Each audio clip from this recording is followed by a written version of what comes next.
Hello and welcome to another Wednesday live show. A paint and chat. Slow paints. I chat. Got disembodied voice hanging out. Just Hello.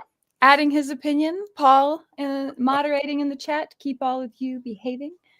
Flo, what do we got working? What are you working on tonight, babe? White skies, white skies, back to the white skies. Back to the white scars. So many scars. Oh, So many scars. I messed it up. Sorry. How dare you? I'm trying to put. There it is. You'll get there eventually. Like one of these formats should work it out. White scars. Beautiful white scars. Gotta love them. Gotta love them. Looking good. So what are you doing? Base coats? Contrast paints? I hardly ever use contrast paints. I'm doing a base coat. I always base coat in neutral gray. Dry brush with some bright neutral gray, and then all of my highlights are in the bright white for white scars. I never go straight in with white. But they're primed in black? Yes, they are primed in black. Interesting.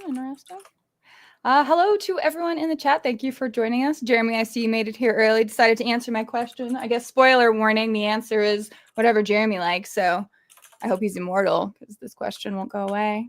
What's up, Mike? Welcome to the chat. Chucka Rhubarb, Thomas Grable. Thanks for sharing that image on Facebook. I love seeing your boards. Jacob Hamilton, welcome. Jeff, the Wednesday before Gen Con week. Yeah, have fun at Gen Con. I won't be there, but I'm sure it'll be awesome. Despite my not being there. I don't know. Plunderden, hey, I can stay for an hour while on lunch. Thank you for popping by. 2+ tough. Wargames are the friends we made along the way. Well, that is kind of the topic of today's conversation. Patrick McCarty, welcome. Skulger, hey there. When are you getting on Turtle Wow with me? It's so fun. I know you like have an actual life and work, but I mean, anyway. Nothing's more important than coming and playing with us. I'm playing World of Warcraft. What have you got going on so important you can't join a cult with me? +2. Oh, fantastic mini to paint. Yeah, no, the white scores. White scars are looking lovely.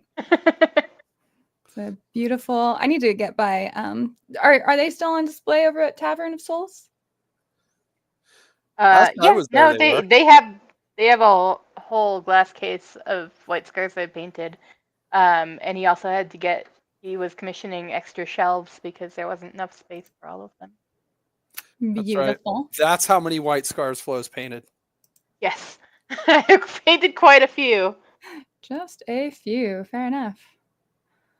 Hello, Joss. Anything happening with War Machine? I mean, it seems like it's moving along. Last I heard, the old Umbry models would be coming out next. Jeff Seltzer, printing out a Menoth shrine on my new Bamboo Labs P1S.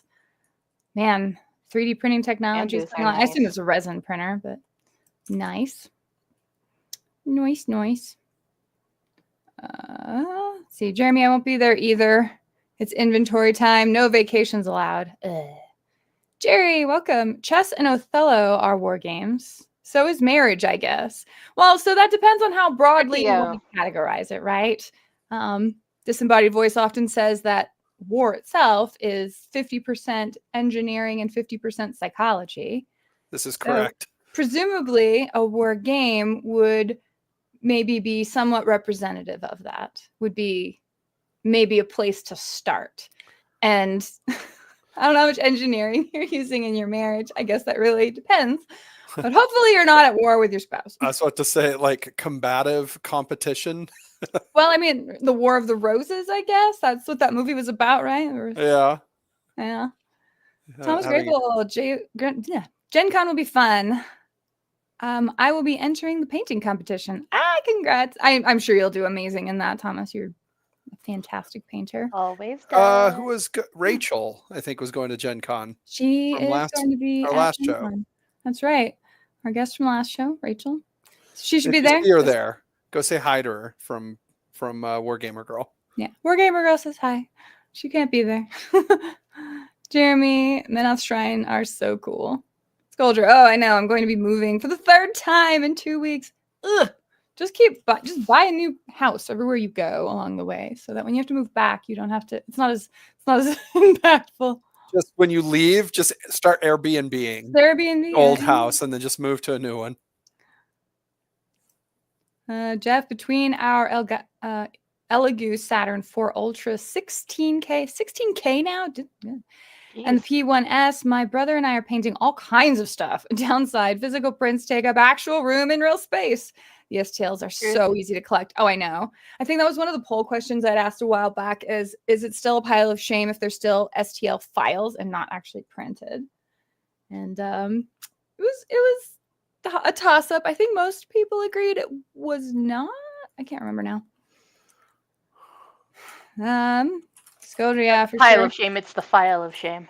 The file of shame. I love it. I guess it's more accurately a folder, but file is good. We have both country and Western. I mean, FDM and resin. Nice. Jeremy has Wargout. I think disembodied voice is forgetting violence of action. I mean, that is technically part of the engineering and psychology part, isn't it? I don't know. You just I was mean gonna like say, physical? I mean, that's just both. Even violence is kind of both of those things. That's at least 15% of what wins a war. Nope, it's just a random number. Show me your homework on that one, Jeremy. Jeff, brother and I are signed up for an AOS demo at Gen Con because we haven't spent enough money already. The AOS models are lovely if you're into that sort of thing. You're very pretty. Scoldger, city living, but found my soulmate and gotta be living with her and all my friends and family over there so I can start to finally get back to my hobbies again. Scoldger, that's wonderful. That's awesome, that's fantastic. Dude. Yay. Congratulations. Paul, just on Airbnb in Spain. That's about to be voided in August. Seriously? Oh, man. Just letting only the big companies are allowed to do it, or what? Yeah, sounds right. So they're just just banning Airbnb, or what is that? I know a lot of Europe dislikes. I know France hates it. Well, the French hotel industry hates it. The French hate everything, though. No offense to the French in my chat, because you're probably the exceptions. My goodness. France is like the Florida of Europe or something. I don't know. But anyway. The Florida maybe Ohio? I don't know. Or you see all the stories. Some dysfunctional thing happened. French. Anyway. Now that I'm going to piss off YouTube. Shale started working on a goblin swimming hole. Swimming hole? Like a pool? Jeremy, oh my God, I have over 5 terabytes of files. So like as a piece of terrain or just in your backyard? A goblin swimming. Oh yeah, maybe it's a real life project. It's the summer. Patrick, if it's not physically there, then it can't be painted, so it's not a pile of shame. That actually is really logically smart. So good on you, Patrick. I think you win that argument. Now that's just a file folder of shame. I said. Which does that mean if it's not assembled? So if it's still new in box, is it pile of shame? Does it have to be assembled? Iron Jaw's look incredible. Oh, Iron Jaw's big pig looks incredible. Nice. Plunder, I am not going to Gen Con, but we'll probably go to GameCon in Edmonton, Canada. It gets about 40,000 visitors a year. Wow. Okay, well that's about pretty good. Isn't Gen Con like 60-ish? So it's not that. I mean, it's 50% more, but a couple of years ago it was 60. It seems to be growing every year. So still growing. I feel like it's bigger than that now. I thought they capped. They might. What was the 2024 Gen Con attendance? Anyway, tonight. Oh my goodness, Gen Con 2024 had over 71,000 attendees. No, thank you. And it is capped. Capped at over 70. Oh, that seems like so many people. I think that's about the number, maybe it was 60-ish. Whenever, like in 2012, I was going to PAX, and it was too packed for me. Like, I did not enjoy swimming. PAX was too packed. 4-day, Friday and Saturday, badges are sold out. Fair enough. Bionic Grit, what chapter are you painting? Flo's painting White Scars. Shale, I live in Phoenix. Water is at a premium. Swimming hole, as in a natural pool populated by goblins. This will be a diorama. It has some swamp goblins that are charmingly gross. I believe it. Nice. You know, it's funny. That's great. Like Nurgle always has such a popularity with people because, like, you get weird, gross, sinew, like things you would never actually want to be around in real life ever are really cool and interesting to look at in a like artificial way, I guess, when you're recreating it for like a diorama. Mostly because my theory is because it doesn't smell.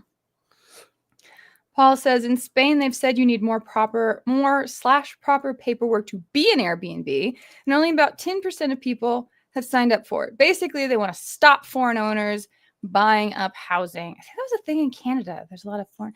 I mean, it's a thing everywhere. I mean, if it's a nice country, foreigners are going to come buy land. But I guess it depends on like what they're using it for, I guess. I always try to keep in mind that the stated reason isn't always the actual reason. Truth. Bionic Grit. I figured it didn't look so space wolfy, so I figured it might be underpainting. Yeah, she's underpainting, right? So it's primed in black, then top coated with different shades of gray, and then the normal painting begins. Jerry, if it vexes me and I hate doing it, does that make it a war game? What about reverse engineering? I don't know. Well, I feel like you probably need a more objective standard than whether or not you hate doing it. Just like Jeremy, like liking it or not doesn't make it good, right? So it was kind of cool because I brought it up in the chat earlier, not in the chat, but I brought it up on my Facebook earlier. I put out a post this morning saying that I'd be doing a live show and talking about more game theory stuff because it's been in my head because, and I guess just to give the preamble to it, like there's a lot of new games that are coming out.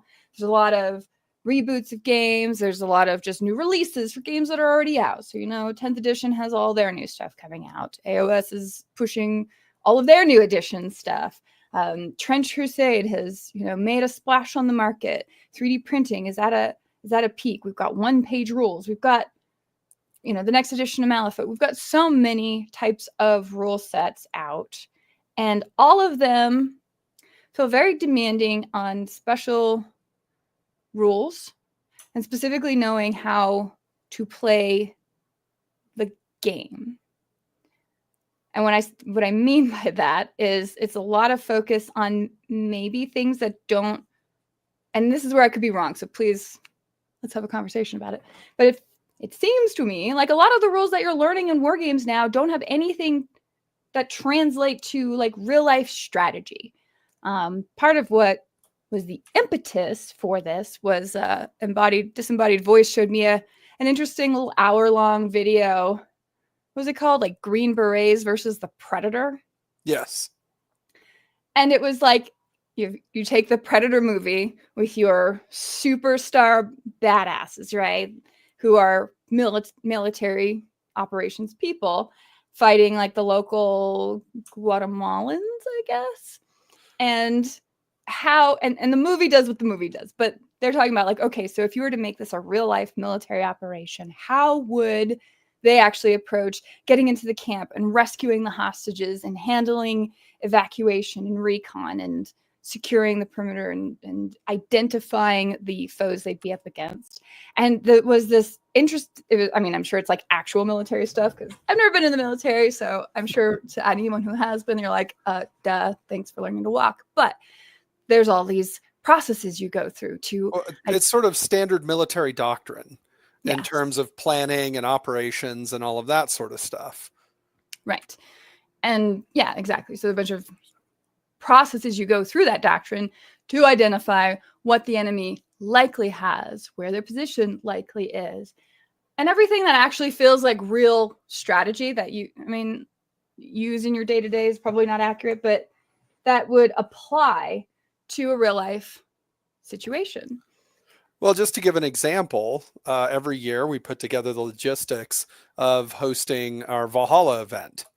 And in a lot of ways, it's very similar, like figuring out, how people are going to eat, how we're going to move people from point A to point B, Mhm. like where there's a lot of logistics that go into kind of planning any type of event.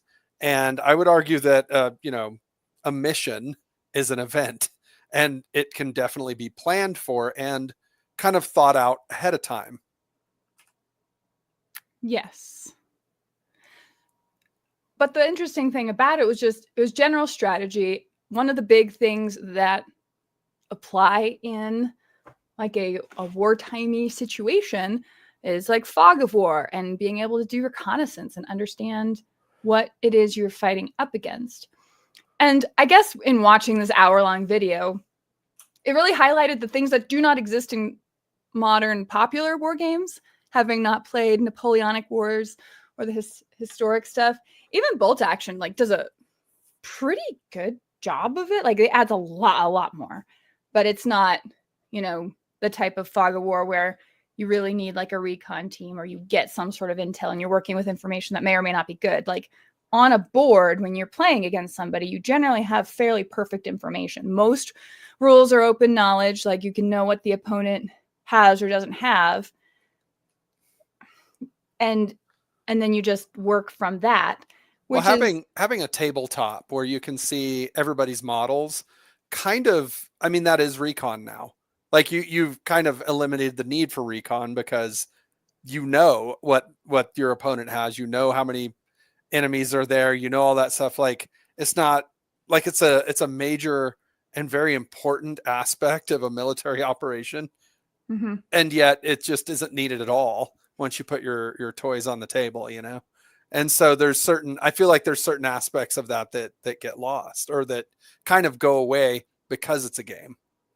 And maybe that's fine because on the one hand, how do you balance, I guess, the fine line between, full on recreation, which would almost be like LARPing in the woods or whatever, actually like mimicking a battle or something versus, ping pong ping pong, No. not ping pong.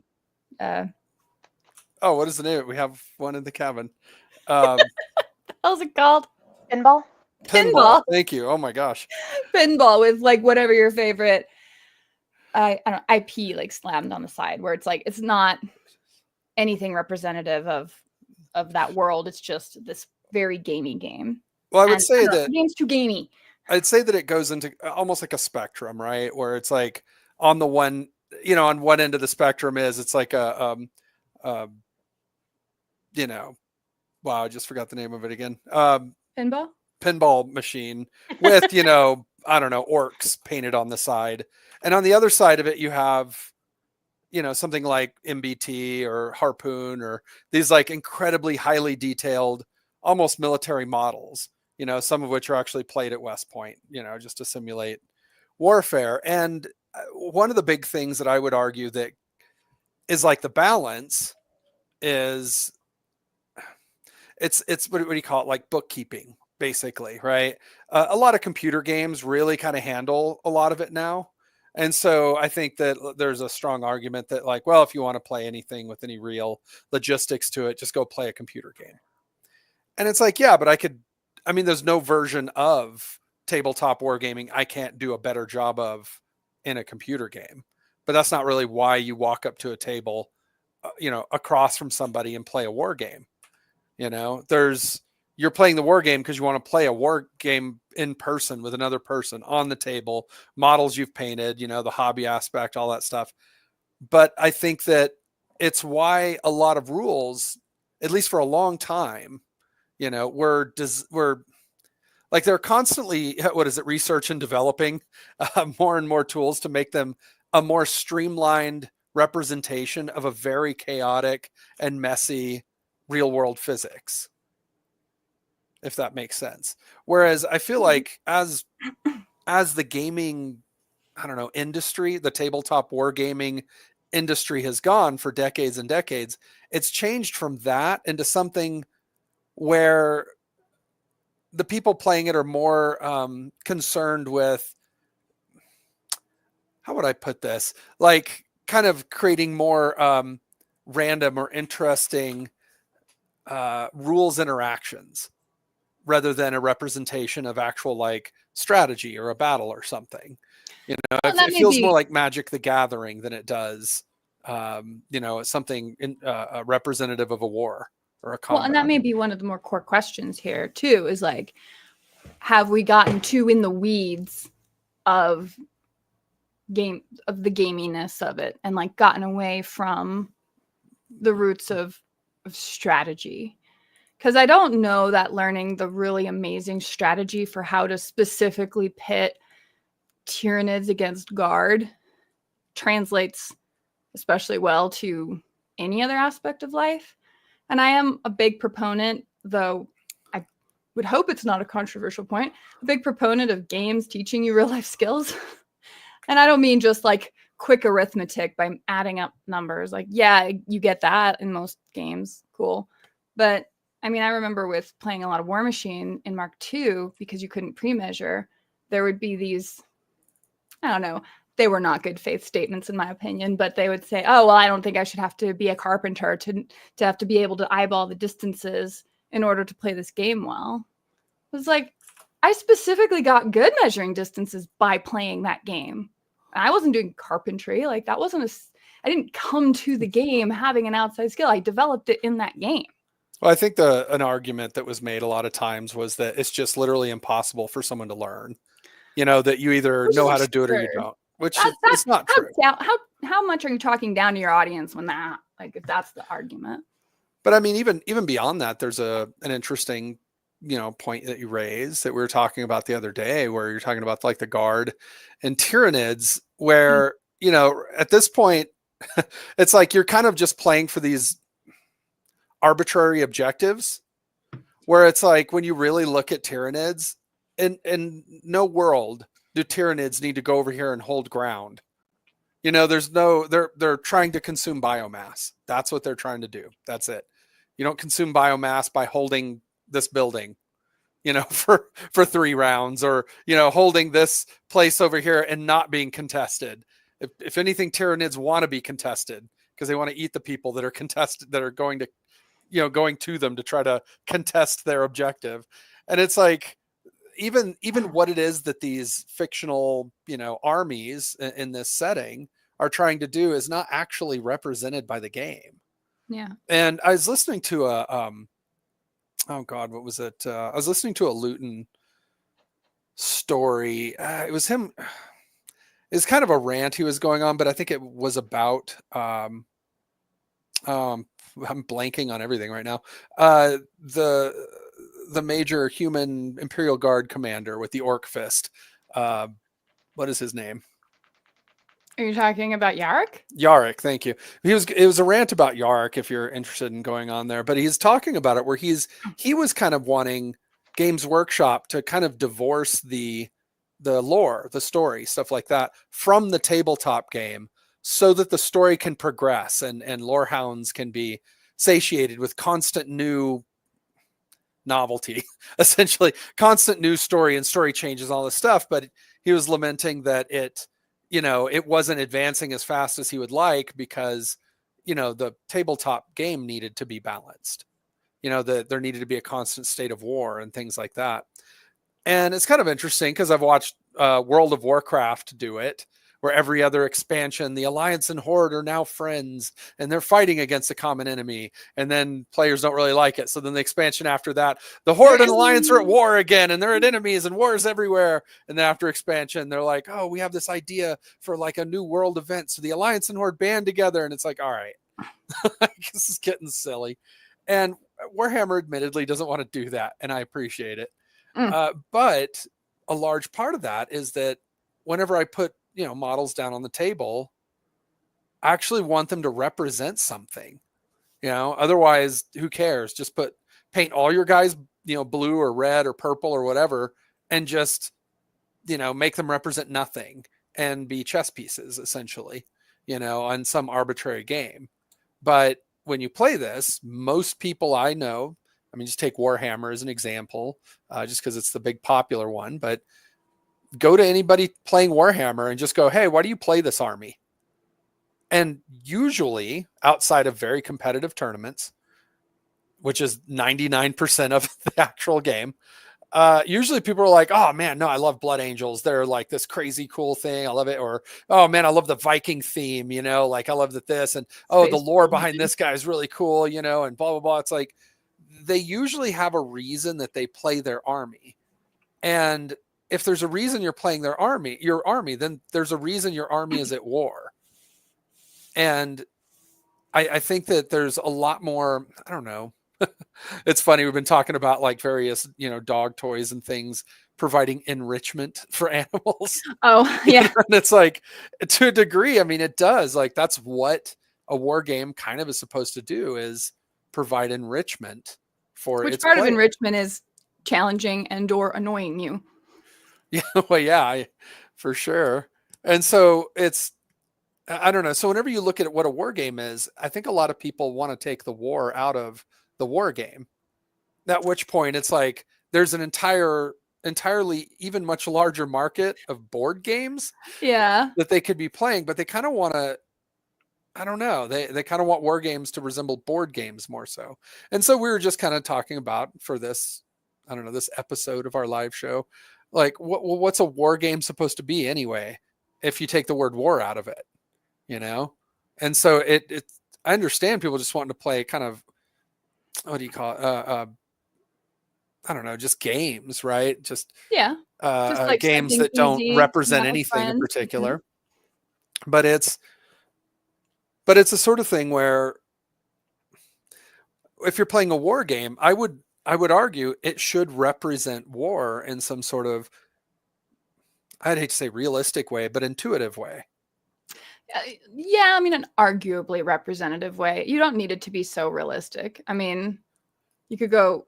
Well, and that's why I wasn't going to say, because it's like, I don't say in a realistic way, but I would definitely say in an intuitive way, right? Yeah, where you get a unit. I know, I mean, we pick on War Machine because we played it for a long time and it had a lot of special rules. And so you're like, you'd look at a unit and you're like, oh, okay, there you go. These guys, it's a unit of 10 guys. They all have guns. And you're like, that's right. They're a really fantastic melee unit. And you're like, what? But they're guns, they're riflemen. And you're like, yeah, but these special rules do this. And then you add this special character, which gives this other special rule. And because this unit has a certain keyword that means there's these kind of guys, then when you play this stratagem, really they're just the best melee unit in the game. Even though when you look at them, you go, yeah, those are guys with guns and you know, they have like knives for melee weapons. And you're like, yeah, but they can defeat the great sword unit with, you know, all this other stuff, you know, because of all these special rules. You chain them up in this very specific way. And a lot of people think it's clever, but it's like, yeah, you just get that off the internet. Like, people already net listed that for you. To me, the more interesting part is, yeah, but how do you maneuver them on the table? And if it's about how do you maneuver them, how do you lead them, and in certain situations, how to buff them, not just the one living the dream moment that you always try to chain up every game. But it's like you should be able to look at a unit, get a sense of what they do, and really the strategy of how to play them is what should be the more key or fundamental element of a war game. Let me catch up through the comments here. Oh, sure. So Jeremy said he's seen that video that we were talking about, the Green Beret versus Predators. Oh, yeah. Said he does a company of U.S. Marines versus arachnids from SST Starship Troopers. Oh, yeah. Goodness. Yeah, there's that one. There's one where he shows the Battle of Hoth, like nice. how modern tanks would defend against AT-ATs. He's an Australian, so he gets a few things wrong with how our military operates, but mostly he's solid. Yeah, Australian. It's very nice to listen to. Bionic Grit. Arnie just had a ton of command points to reroll armor saves, you know, like he does in real life. Fair enough. Some people, as the fat electrician would say, are just the main character, and that plot armor is just going to work, but not the way to plan usually. Yeah.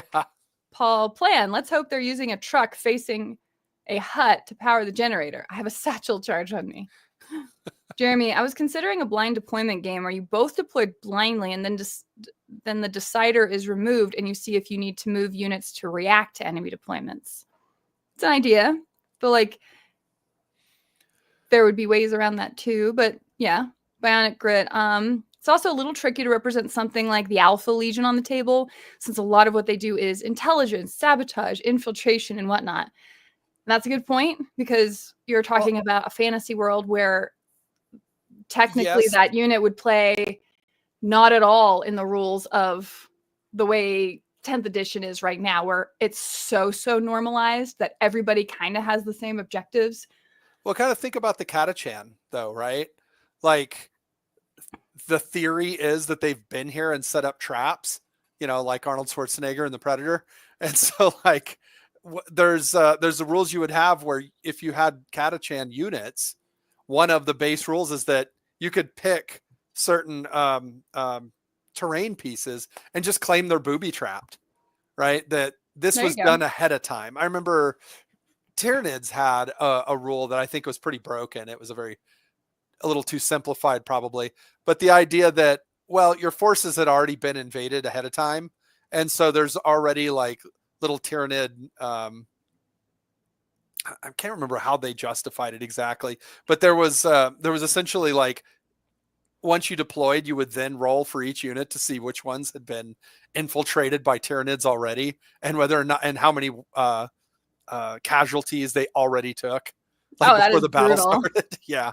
But it's like, but I mean, that again, that's an attempt to create a rule to kind of signify something like that, right? That you look at and you go, okay, well, how would you represent this game?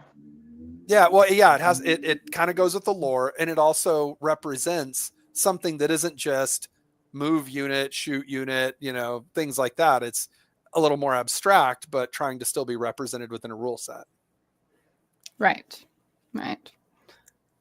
Paul says Space Hulk does a good fog of war. You don't know how many gene stealers are inside each blip, and that does affect the strategy of how you play it. It does make it hard on the Space Marine player in Space Hulk. No, that's a good example. Yeah. Plunder Den, I feel more immersed playing tabletop games, and of course I need a reason to build terrain. So even the earliest like full-on war game, if we go back to talking about like Kriegspiel, which came after chess, and chess, I know Jerry mentions, we'll talk a little bit about that here shortly, but terrain was always a part of it. That makes sense. You should have to deal with elevation and dense forest and sand pits and being out in the open, versus being able to have cover. Like those all make sense, and they should be rules that make sense. But again, how do you do it elegantly that doesn't involve like pulling out some big chart of how much coverage do I get? Paul also says, by the way, Flo, that blunt end sword guy is called a Judicar. Yeah, I was reading that. And Sculpture, yes, there you go. I learned so much on measuring by eye by playing Mark II. Like it was a real life skill, for whatever you would end up using it for. That was like really cool. And it was like for short measurements, right? You're not like, I can recognize 20 and 30 feet out or something, but. Although I will argue that playing football, there you go. I did learn that I can stack football fields visually in my mind as I look out, and I can actually predict a pretty accurate distance in terms of yards. Bionic says, the weird thing is, if I recall correctly, when military commanders played war games, originally they apparently didn't have concrete rules. They had experts judging table visibility, range, accuracy, and weather. I remember hearing something about that also. There would be sort of a game master who would determine if what you were doing worked. So the player could learn the rules, but more importantly, the game master knew the rules. And so they would move troops to a place, but I think they didn't even move them most of the time. I think the game master is who moved the troops or decided how they would be moved and placed based on whatever rules. And so really you're just like a general who's telling his army to go do this, that, and the other thing.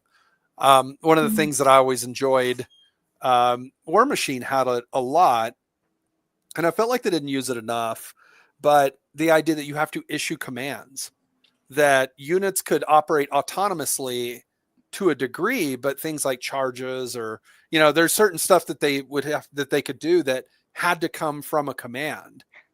And so there's even ways of shutting that down. Like I think communication across a battlefield is a really good and really important aspect of a war game, right? That makes it more interesting because there are real life issues with that.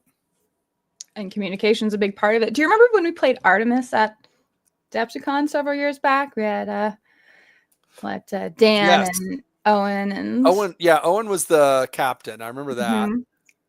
And it's interesting because the Artemis game, it's a video game, but it has several different consoles, and I think it's like a team of 5 or 6 people are in a room together at different consoles, except for the captain, who doesn't directly control anything. He just gives orders. So you've got that was close to like 13 years ago. That's the year I went. It was a while ago. Okay. Yeah. But, yeah. Yes, I know this. But it's still a thing, right? So you had engineering, you had navigation, or the pilot, you had communications, you had the weapon systems. Like all of those had to be managed and balanced. And then I think you fought against an AI, but they had it set up where you could actually fight against each other. Like that was very, very representative of a war game on a very small scale, right? Because you are now part of the unit, and the captain has to come up with strategy, respond to everything as it's happening, be able to give orders, get feedback from the crew. The crew needs to hear them correctly. Like all of the things that can go wrong. But it's like represented there.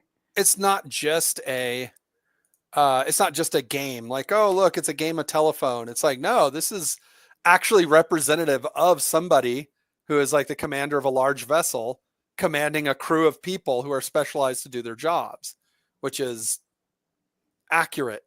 That is actually the way the game portion a real of it, war right? works. You learn, you don't have to be specifically an expert. Like you could sit and learn the controls for your specific role in a minute, and then you go. So that's like the fun part there. Well, it represents you being an expert. Like the game was simplified so that you could be an expert. And I am a fan of simplifying probably a majority of things because, war is hell and we don't want to necessarily recreate that either. Jeff says, it seems to me there might be an industry push to make games faster to play, taking less time and having less cognitive load to encourage more people to play more often. So here's the deal about that. Well, yeah, I was about to say why I disagree. So, like it sounds like that, and I hear that argument of like, oh, well, it's just designed to be faster to play. I think my biggest argument against that is the number of special rules that every army gets. You start off with like this simple, elegant, here's the basic rule set. Like the 10th edition basic rules are not hard to pick up. But knowing everybody in your army's special little doodad that's on their data sheet and the special thing that they can do in that specific circumstance, and then knowing when to use that against that other guy's special doodad and his special thing on his data slate, that is not a simplification. It does not speed anything up. It still takes 3 to 4 hours to play a 2,000 point game of Warhammer 40K. And instead of being able to just have a casual conversation for the most part between each other, you're actually just explaining what you're doing and referencing back to the rules. So you're like spending more time accounting. And now you've got the objectives where you can hit 100 points in a game, which now you are encouraged to use an app to keep track of because there's enough accounting there to keep track of. Like they did not simplify it in any meaningful way. Yeah. They like sort of say they are simplifying this over here by just making it gamier. And I don't know, maybe some people just pick up all those little special rules and all that accounting easier than others, but it is not inherently a time saver, is my argument to that. Especially when you're like, oh, we're going to do away with all psychology rules. But here's how much time you now have to spend, again, keeping track of which objectives you got and pulling your cards to see what the new objectives are, if you're going to switch out what they're going to be, things that wouldn't necessarily be in your control, maybe in a more representative scenario. So I don't think that is the effect. And I honestly don't think that's the intention either, because if anything, more games nowadays want all of your time. Like 40K, once you spend all of your time playing 40K, it doesn't want you to say, oh, I play 40K on Saturdays and I play Malifaux on Thursdays. It's like, no. We want all of your time. We want you building our miniatures. We want you reading our lore, keeping up with the data balance slates. None of that is designed to save time. No. So it's like it sounds good, but I don't think that's what's actually happening. I think it's a marketing play. Yeah. Yeah. Oftentimes when I've heard that, it's with any of the game companies, it's usually been it's been not true at all. I don't know how else to put it other than like a marketing ploy. No, I mean, and I'm particularly sensitive to picking up when I think manipulative language is being used by gaming companies. Well, so I mean, to give an example, I mean, that's one of the things that, so we watch movies, we love movies. It's a big thing that we do. Television, not so much. And one of the reasons is because, I mean, even in movies, we get annoyed whenever whenever we feel like movie's pushing 3 hours and you're like, why? Some movies can do this. Most that try should not have done it. And It gets even worse, especially on Netflix, whenever there's you're watching a series, a TV series, or like a television series, where you can just watch them. They're just wasting your time. You're sitting there and you're in a scene and you're just like, why am I watching this? And why is this scene 5 minutes long when really it's just showing one simple thing? And it's like, oh, right, they're just burning the clock essentially. And for a lot of these games, I mean, you'll see it with a lot of games like, what is it, Kill Team, or any of the smaller ones. It's like, oh, well, how about we just play a game with one unit? It's like, oh yeah, that's cool. We can kind of individualize it a little bit, but it'll be such a faster game with only one unit. It never is, because even if you go down to one unit, they go, okay, but we still need to bloat this back out with a ton of rules, so it still takes a very long amount of time to play. And it's like, okay, now I feel like my time's being wasted. I'm not getting to the point of moving around playing the game. Now I'm fiddling with a ton of special rules. And I think it's more fun to move your dudes around and roll dice than it is to like dig through rule books and try to look up a forum on your phone or any of that stuff. Or even the disheartening thing of, well, roll a die. If it's even, I win. If it's odd, you win. You roll a die and you go, oh, okay, well, cool. I guess the strategy I was hinging, or I guess this event I was hinging my strategy on actually doesn't work the way I thought it did. So, all right, I guess I lose my key unit. Cool. Because there's so many special rules. Both of you are sitting there scratching your head going, all right, how is this intended to work? Doesn't work the way either of us thought it did. And so it gets very bloat heavy. And it doesn't feel like it's in service of recreating any type of narrative event. It really feels like it's there to create, I mean, like a Magic the Gathering setting, right? Where, you just create all these rules interactions that you just get lucky if you're able to play off. You can look it up on the internet. There's a whole deck, tells you how to build it. You do, and then you just hope that it goes in this order so you can do the gotcha. And it's like, is that why we all have these really complicated rule sets now? Well, it tends to compound complications, and the argument back from the gaming side of it, from the company side of it, is, well, we need to sell miniatures. In order to sell miniatures, we need to make new miniatures. Those new miniatures need rules. Now we got to kind of fit them into the rules that already exist and then balance them, whatever that means. And in order to sell these new units. And then there's the controversy of, do you retire old units, which would also be accurate to real life war recreation if you want to be brutal about it. Well, and I guess that can come down to maybe the argument of, what are you representing, right? Are you representing a point in time, right? Where the way Warhammer worked for a long time was that all of the lore involved in Warhammer was the history of how we got to where we are right now. And theoretically, the game was more or less set in current year, whatever that was, right? Well, and you have the whole like heresy of new technology too, that sort of locks you in, even though they're like, oh, look, we found this other STL. Yeah, well, yeah. Or STC. And so it's like an STL. So close, only off by one letter, right? But like, but it's the sort of thing where it's like, well, do you want to keep moving a game forward? And just selling new miniatures by getting rid of old ones. And I like the idea of resculpts. I mean, how many iterations of Ghazghkull Thraka are there, right? But it's like, whenever the whole point is, all right, we're going to phase out these units because we know a lot of people own them now. And so now we're just going to, we'll just say some mealy mouth stuff about how they're usable and legacy or, whatever buzzword, so that you can make them go away and not have to sell them anymore and sell the new thing that everyone's now required to use. And it's like, it's like, in a way, well, is that an arms race that you're engaged in? Because if you'll remember anything about the Cold War, arms races are incredibly costly. And while a game company might want their player base to feel that way, that's a Cold War that you're doing. That's not even an actual tabletop strategy. That's not a hot war, which is what these tabletop strategy games are supposed to be, or tabletop war games anyway are supposed to be. So are you insinuating that these wargaming companies are actually playing a war game against the customer? Yes, I would say against the customer rather than with the customer. Yes. Yeah, no, I mean, it depending. I don't think all companies have an overtly hostile relationship with their player base. But I don't think I don't think they all do. A lot of them do, and I think that there's a certain culture of it where you get to, like, a lot of people feel very clever if they know they're being manipulated, and they can point out that they're being manipulated, and they feel clever about it.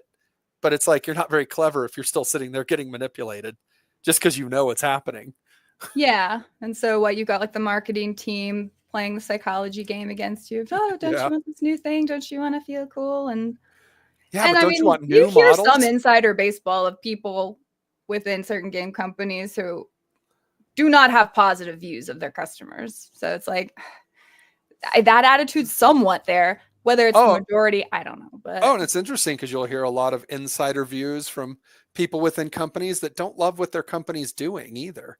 It's like, yeah, the company is doing this, and that's not great. And it's, it's kind of up to the customer to handle that. But yeah, it's not to get too far into the weeds of all of that, but it really is. It comes down to sort of, what is it you're representing with the game itself, right? Are you playing a war game, or are you just playing a board game, right? So catching back up to the comments a little bit, Jeremy says, bring back terror and other rules to pass leadership tests to fight monsters, guess ranged weapons and stuff that may not work. But when it does, you get awesome results. These things make games fun. Probably not for all games, but definitely for some. I thought the terror check in Malifaux was actually really well done. It sucked in War Machine 2, version 2, or Mark 2. Their psychology rules were awful.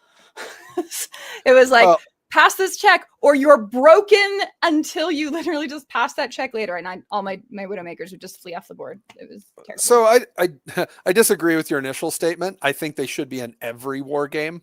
You don't have a war game. You have literally 50% of a war game if you have no psychology rules. It's just write better psychology rules. Yeah, right? Like, everybody's don't be lazy about that part. Everybody will go for hours and hours. And I've been involved in these conversations where they'll talk about how, if a unit shoots, it should be able to do this, or this is the way ranged mechanics should work, blah, blah, blah. And they'll go nuts on it. And then you go, what about psychology rules? And they're like, they should just go away.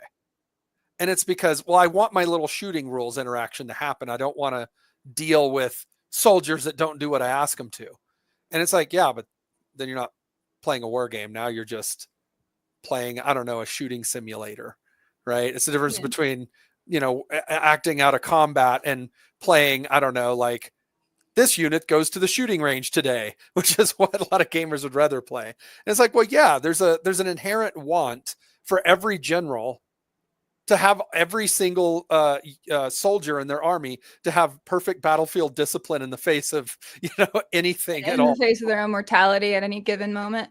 But that's just not the way it works. And I would argue that it falls the same way in storytelling, where most audiences, if given if given the I don't know, if you give them the steering wheel of a story, they will typically just want their hero to do everything that's good for them.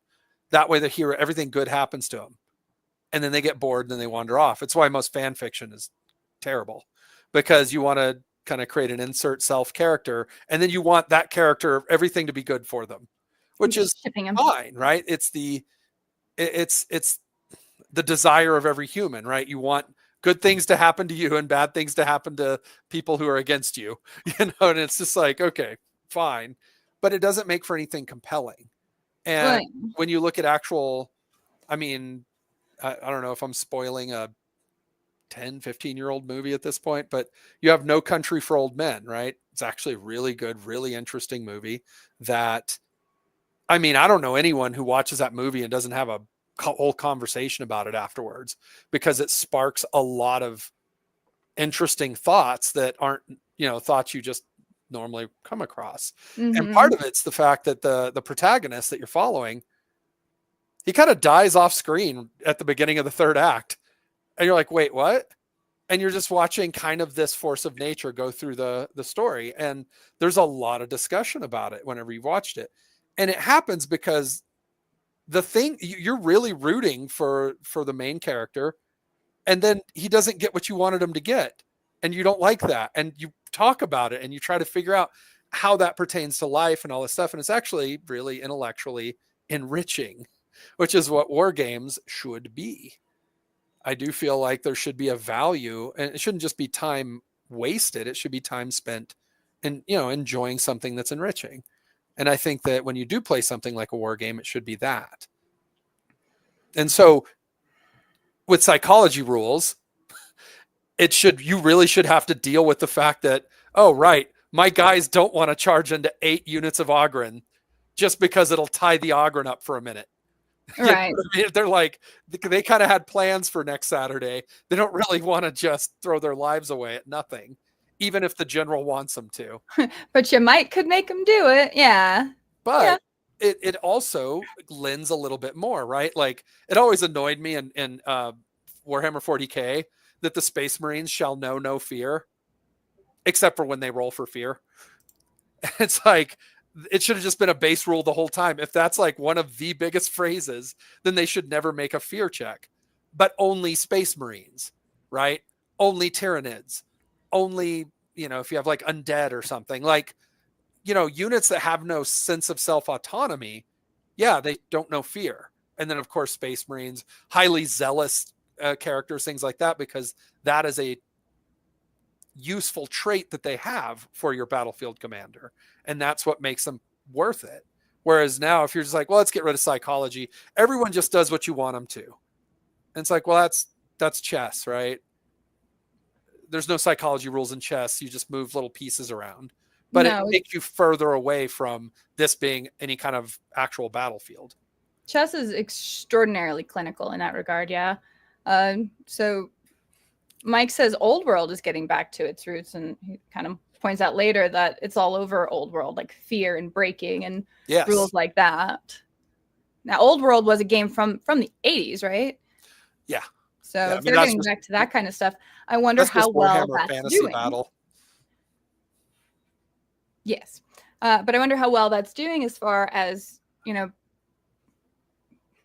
how many people are playing it, if they're more old schoolers or if people are kind of coming more to it after playing Age of Sigmar. Because I like having a variety of games, like it makes sense to have different levels of interaction, I guess, or, how deep in the weeds are you going to get to learning these strategy games. But part of the fun is, and I think someone else also mentioned it, part of the fun is it being somewhat complicated. Like if you simplify it too much, you're not getting anything out of it. Well, now this game actually is just a pastime. Like it's about as enriching as watching TV. But if you're actually having to do something, then that's where it becomes enriching. Jeremy also says, I love the pinning mechanic and bolt action. I think bolt action is probably like the most accurate of the war games that I've come to play. And it's interesting because I always wondered if, like, after you play war games for a certain period of time, if you just end up like going into the historical ones. And it's like bolt action is sort of like a really good balance between like really crunchy historical and like way more gamey fantasy stuff. Yeah. That's interesting. Jerry's kind of mentioning, it's just like, all the weird second rules, you couldn't play the game. So I assume he's talking about the kind of special rules, right? Yeah, special rules that are supposed to add the flavor to the army. It still doesn't explain why Tyranids need to hold exactly the same objective as Guard. Well, yeah. And it's, I mean, I remember even I played Warhammer. I mean, I had Rogue Trader. I never played it because I didn't know anyone who played it. But I remember buying second edition and playing it with a couple of friends. And I've played Warhammer on and off since then. But I remember the force organization chart just being this very strict, dogmatic thing that was just like, all right, you need like an HQ and 2 infantry units. And then you could pick from, up to 3 of, units from, fast attack, heavy support, like elite. And it was just the same for every single army. And I remember even then it bugging me of just like, why does every army follow the exact same battlefield doctrine? Like lore wise, that's like from the Codex Astartes. So why the hell do Tyranids or Orcs care? You know what I mean? Like why would it, that should just be for Space Marines and maybe Guard and nothing else, right? Like, just because I could see Guard like following suit behind the Codex Astartes or something, but like it was always weird to me, and it stayed that way rigidly through, I think, all the way up until what, 10th, like just 9 editions. 10th, yeah, 10th blew out the force organization chart. But then 10th did the thing that you see a lot of these games do, that where they go, yeah, that is a problem. Hey, all right, quick, throw that bathwater and that baby right out the window. I'm going to say bye to Plundered because he's leaving. So, oh no, have a good one, man. Thanks for coming and visiting us real quick. So, but yeah, the force organization chart just being like, well, anybody can just put anything together. It was kind of a relief for me because I'm like, oh god, I don't have to dick around with like, do I have the right units for this? Well, for you were excited more because you could actually put different types of Imperial Guard together. Yeah, which was always absurd that none of the in the previous editions, like the Guard couldn't have regiments mixed. Like seems like obviously they should be mixed, but whatever. Hudson Lane joined us a while ago. Welcome to the chat if you're still here. Paul, Wargames should require strategy or thinking. You shouldn't be able to win through blind luck. That would probably be a good delineating fact between a war game and another type of game. I mean, it should involve intention. Josh, talking about Flo's red paint over here. That is a mighty red you've got going on there. It's just the monument burnt red. Yes. And Jerry also points out that orcs are the toughest creatures in the galaxy, naturally resistant to psychic energy. Warhammer 2nd Edition, where orcs are not as tough as IG and have their brains scrambled by psychers routinely. Yeah, there you go. That is the effect of simplifying the rule set. And it's been another conversation in the past about, how lore and the game rules should actually be cohesive and work together. Even though that is oftentimes a complaint. I feel like no matter what, you're always going to have like gamers complaining because that's what we do. But like, yes, well, the games in Warhammer should have represented Space Marines not knowing fear and orcs being resilient to psychic energy, and you just have to fight them a different way.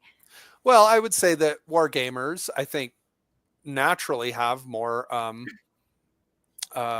critical minds, right? Mm-hmm. You're constantly reevaluating strategies and constantly reevaluating the choices of troops to make and things like that. Like, it's just something that I think people who have that kind of mindset tend to be in the little Venn diagram that also falls over war games.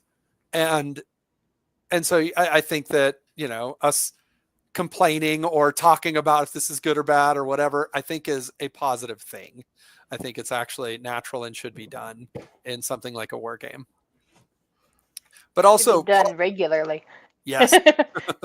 Just in general, critical mind is way better. Well, and we should be encouraging that. I mean, how much of our time is spent in distraction? We spend loads of time watching movies, watching TV, playing video games, playing other games. Like, if those aren't enriching experiences to help us build in some way, then how much are we just like wasting our whole lives doing that? Like, you should be getting something out of it. You should be learning something. And that kind of involves challenging your brain. And it's not always pleasant, but it's generally on balance good. To reply to Paul here, though, said there's fear and self-preservation. A Tyranid, like a lictor, will not run into death. It's not scared, but it's not stupid. So there's different psychology. Yeah. So that's why something like maybe a Tyranid lictor would be immune to psychology rules. If he's like, well, he fears absolutely nothing. Okay, like a space marine. Well, then you just do what you need to do. And if you're going to lay your life down for a reason, then you're going to do it.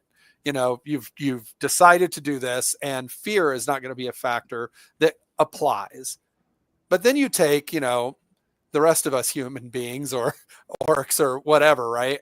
And you go, yeah, but we don't want to just throw our lives away. And there could be a whole unit of us, and we get the command, all right, see those, that wave of, I don't know, there's like 100 of us and 800 orcs. We need you to go out there and fight them just to slow their advances. Yeah. Now go get to it. You know, it's like, wait, what? It's like, yeah, you're just going to go die now. Go. Off you go. And it's like, okay, well, now there's a psychology rule. The whole unit looking at each other going, so, I mean, are you going? Because I don't want to go. And, you know, a lot of people, or even just being so terrified, you won't move. I mean, the pinning rule is a very good one, right? Where you're just, bullets are flying and you're just pinned down and you're scared. Pinning rule is really solid because you can roll against it, and depending on the type of composition, like the type of unit you are, if you are better trained versus if you are a conscript.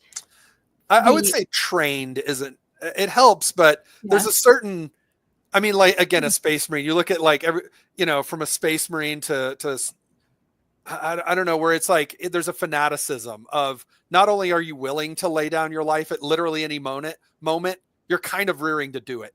You know what I mean? So it's like bullets are flying. This is your moment. Go soak them up. Get up there. You know, it's like you're almost more excited to do it as something like a space marine. Whereas it's like, I think that it's like a fear versus a, you know, it's just what's in the mind of the person doing it. And that, you know, I mean, again, the most important stat of any unit in a war game is their points cost. And having an immunity to fear is worth a few extra points. You know, if space marines are more expensive, well, that's kind of why. Right.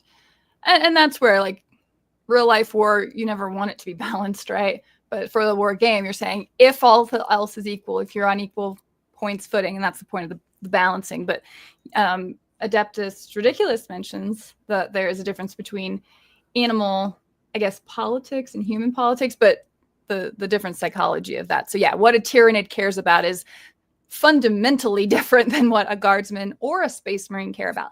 Even what a space marine cares about is probably different from what a guardsman cares about, or what a Tau cares about, or what an Eldar cares about. Like, they all have, you know, some unifying traits, but then also some things that are just going to be very different. So if you oversimplify the core rules of the game to just make everyone act the same, then you really lose a lot of the flavor of why you are even playing those units, or why they were playing that army. So Jerry was arguing, stop putting comments up. They're useful comments. They're important. Well, I wanted to address Jerry's earlier comment of what chess is, a war game. So chess was, I think, the first game I actually ever learned as a kid. And I've always heard it referenced as a war game. And it's definitely a strategy game. But I think it's probably not accurate to say that it is a war game. It's too simplified to account for that. Like we were talking about earlier, right? There's no psychology to it other than just maybe the meta game like poker has of against your opponent and tilting them. Like, I guess that's a real thing. But as far as just the core playing of chess and its basic rules, it is too simple to be a war game. Even though it's super old and deserves plenty of respect, it actually can account for every single situation, which is why like an AI can play a perfect game of chess, I guess. Whereas I think AI actually struggles more in a game that would represent more psychology. Like, isn't that what the new Mission Impossible is about? Right? Yeah, I mean, AI doesn't handle abstraction as well. It basically, it can intake data and then output, I guess, a predicted solution. Whereas, yeah. Matthew DeForest mentions part of the challenge of wargaming is that we remember Sergeant York's exploits rather than the majority of the units maneuvering in the field, depending on the scale, of course. Trying to get both in the rules is challenging while creating a design. And that's true. I mean, if you look at real life, nobody's at war with aliens. I mean, unless you're listening to weird podcasts. Like, we don't deal with alien forces. We don't deal with magic.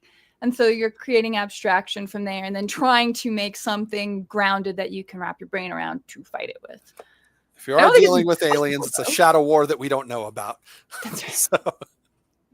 They're running the government. So, yeah. But then, even then, that's more of a Cold War, isn't it? It's really just a shadow war between the lizard people and the aliens. Humanity is just trapped in between this hammer and anvil. No, oh Lord.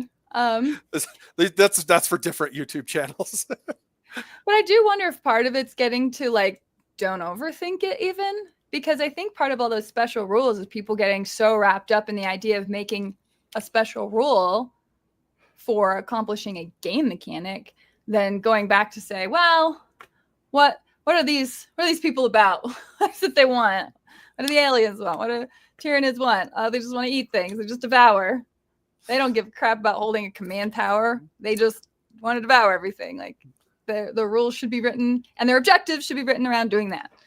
I think too many, I would say gamers in general, but which grow up to become game designers, right? Like almost every gamer is toyed with creating their own rule set, and occasionally some of them are, through whatever circumstance, elevated to the point of being able to write and publish them either for themselves or a game company. But one of the things that I think that they chase a little too often is what I would refer to as the wombo combo. They're just they're set up. Yeah, they're just searching for this really cool setup that they can really get the other guy with. And it's the sort of thing that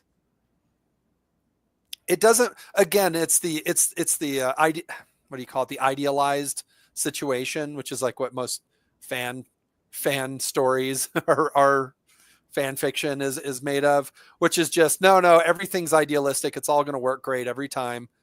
And you just keep wanting, it's like the Wargamer version where it's like, or you think of the Magic the Gathering, super combo deck, where it's just like, oh no, then I play this card, but then I have this card out. And then when I bring this card up, because I tap this card and do this thing, now I can literally take all the cards in your hand. I physically take them and rip them in half and then kick you in the face. And I flip the table over and I win all the games. Like it just gets more and more and more. Right. Whereas you try to create, I think an elegant game creator for a war game will try to create rules that reflect the complexities of the battlefield. I mean, they were talking about, right? Like, it's easy to remember the heroics, but it's also easy to forget all the other hundreds, if not thousands of soldiers that were out in the field, kind of helping these heroics happen.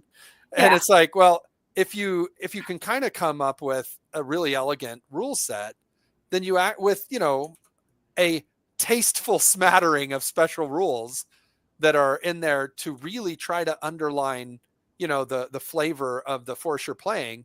Well, then I think that, you can walk away from that battle with a really good sense of like, no, this army did what it feels like it should do, like a really well-written, I mean, we keep bringing up Tyranids, but I guess they're on my mind now since we keep talking about them, but it's like, it really should feel like this cold, calculating, soulless, like force of just, armored flesh that basically rampages through and devours everything, right? Just strips all biomass from the surface of a planet. And it should feel like that, just this tide of, mindless bugs that are just going and going and going. And the only way to stop them is to destroy them, right? There's no routing them. There's no making them flee. There's no negotiating a surrender. There's none of that stuff. It's just, oh my God, this is the only way you handle this army. Whereas with something like, Imperial Guard versus Imperial Guard, well, maybe that's, the local forces of a planet that where the leader of the planet's getting a little too uppity for the Imperium and trying to kind of defect.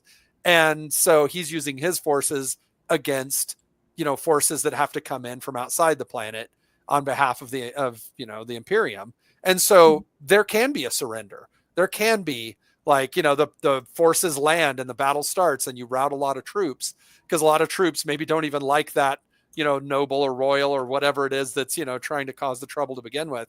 Maybe they're like, hey, we're just fighting because we have to, right? Like almost all of like Saddam Hussein's forces, right? Like during most of those battles, they would just surrender almost immediately. And it's like, oh, well, yeah, I guess that makes sense. That's how it would go. They weren't all that loyal to begin with. They just want to live their lives and they're just stuck in this tough situation. And which is really common with all conscript armies. Well, yeah. And Imperial Guard have a lot of conscripts. Russia's very storied history with war and getting their butts kicked. Yeah. But it's like, when you play those forces, it really should feel like that. Whenever you're playing them, that's what the special rules should represent. And that's what the types of units you put on the table should represent, and so, developing deeper and deeper, bigger and bigger wombo combo rule sets, I think actually actively harms a game, because it's no longer, a war game. Now you're just playing mousetrap, just putting together some Rube Goldberg wombo combo to just auto win with. Which again is like, okay, if that's the game you want to play, that's fine, but probably shouldn't be called a war game, right? It's just a board game now. Yeah, at that point, it's a board game. Skuldra mentions, oh my God, I remember playing the video game Hell Let Loose, and I swear we had a real commanding officer give out orders, and it worked like a charm. It was an insane feeling. No, it is genuinely really cool to find yourself in cohesion with a group of people. Like, again, that Artemis game was such an interesting experience, like just being in that real life scenario where we're all like communicating clearly and concisely to each other and working as a team. And it's so cool to see like that actually work. And that's exactly the type of thing that I want to see more of. Well, so Savage Brewski brings it up, and this is sort of almost a different direction, right? I mean, was it Matt Ward? I know he did Blood Angels, and I can't remember if he did Grey Knights right after, but it's like he would write things just for the fluff or the lore. He didn't really have any sense of balance or anything else. And as far as I can tell, GW didn't really play test their games, at least not in that era. That was when there was the heavily, we're just a model company. The war game is just a courtesy we do to players, And right. So you'd put out rules, and yes, you'd put Grey Knights on the table, and they were just so busted that it was like, well, that sucked. And so you definitely should have game balance, right? Like that's, it's a little bit different discussion, but I kind of have a theory that just about any unit you put down on the table, if their points add up, should be actually pretty equal to the other side. There really shouldn't be, what would I say? Like, if a game is set up correctly, there should be very few bad choices when building your force. You know what I mean? It should be something that is actually balanced, so that you actually playing the game becomes the actual point of it. Not, and this is from someone who, when you play War Machine, sitting around talking about list building is like the second phase of the game. Like it's about as big a pastime as actually playing it. And it's like, there's something to that. That's a lot of fun. So I'd want to balance that out too. I wouldn't want to get rid of it entirely, but there really shouldn't be just, when you set your list down against an opponent's list, you shouldn't look at them and go, oh, okay, cool. All right. So you win. So what are we doing here? No, that's not, well, that's just crap balance though. Yeah. Here, go read through some of the comments. I need to collect some of the images from Facebook. All right. Getting ready to look at our painted miniatures. Yeah, there's some gorgeous ones in here. Let's see here. Death Star units are fun for the player, not so much for their opponent. Part of the dislike for certain games where the units are just too damn broken by design. And that's probably a good example of the Wombo combo. Yeah. I remember there was, oh my gosh, I don't even remember what edition, but it's like, it might have been Space Wolves. It might have been any Space Marine unit, but it's like you would get veterans with lightning claws that you could use a homing teleporter to teleport them in at a very specific place. But because of the type of unit they were the only unit that could charge immediately after being placed. And so it's just like you have this huge, very expensive unit that you could just at any moment, well, in your turn, at any point in the game, just set down and auto charge something. And because they all had lightning claws and because they had this and that, they would just auto remove any one unit or vehicle or whatever off the table whenever you felt like doing it. Mm-hmm. And then they, it's not like there was a drawback from it, because then there's still a really tough unit that's just there. Right. And the drawback from, the teleport, or not the teleport home, or just the, essentially just being able to teleport into the field. Different armies called it different things, but for Space Marines is teleport. You had to kind of have your leader in the middle, and then all your other unit, every other person in that unit in base to base with each other. And the what we call like the balancing factor, like the hand drawback from it, was that they sat there for a turn. And so, you had this tightly packed unit just ready for pie plates to land on it. And that's kind of what would balance it. And then they're like, oh, but what if we create it where it doesn't have to do that? And you're like, oh, well, then that's the only way anyone's ever going to play it. Kind of like how Ghazghkull Thraka for the last decade has been involved in every single orc conflict on every planet anywhere in the galaxy. He was there because he has the best WOG. He's a slightly more expensive war boss, and you get a better WOG with him. So now everyone just plays that by default.